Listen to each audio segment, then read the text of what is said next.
Hello, students. Welcome to the exciting conclusion of Absolutism in England, Part 2.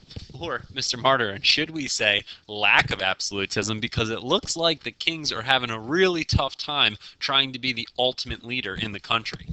That's right, Mr. Walter. Rather than being called an absolute monarch, they're really going to end up just being called a limited monarch. Limited by what, Mr. Walter? All kinds of things. The Magna Carta, Parliament.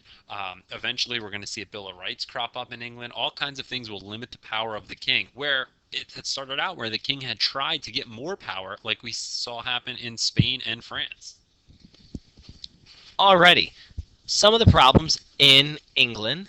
Is that they didn't have a king anymore because Parliament had killed Charles, if you remember that from part 1. So now we get to part 2, where England declares itself a republic, and they elect a leader instead of having a king, and that leader is Oliver Cromwell.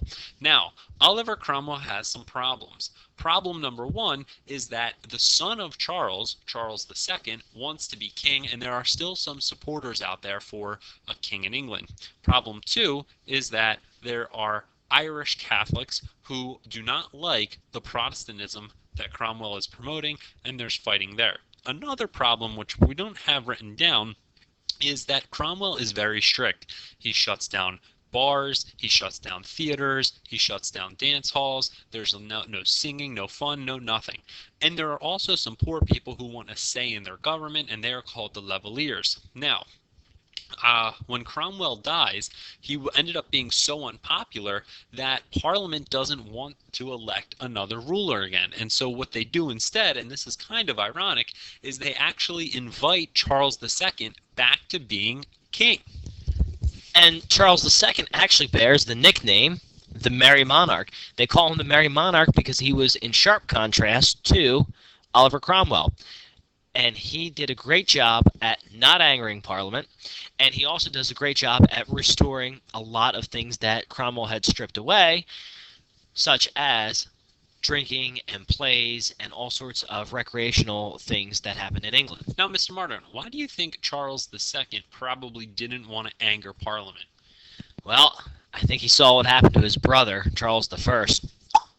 He saw his head get lopped off. Well, when Charles II dies, he actually won't have an heir, so his brother James will become the new king. And James is not as scared of Parliament as Charles was. And James is going to do a lot of things. One, he's Catholic, and most of the country is Protestant, and so there's going to be some conflict there. James is also going to suspend laws and imprison people without Parliament's consent. And we remember, Parliament is a force that you shouldn't reckon with in England.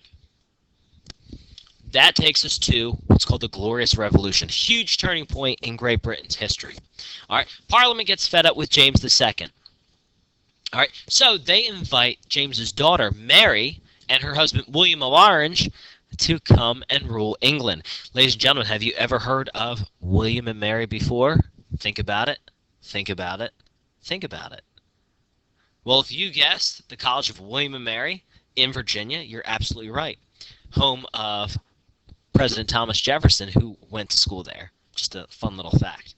As a result of the Glorious Revolution, James flees to France, and he stays there. Now, why is this called the Glorious Revolution, you ask?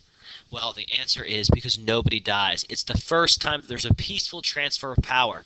Guys, that's the big takeaway point from Great Britain and this age of absolutism.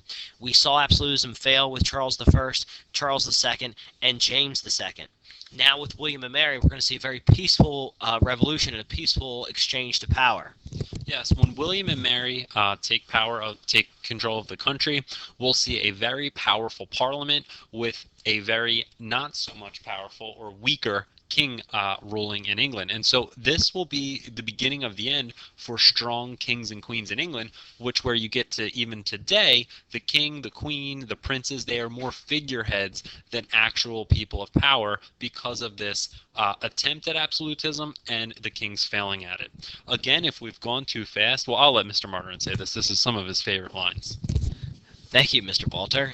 If we've gone too fast, you can rewatch this video.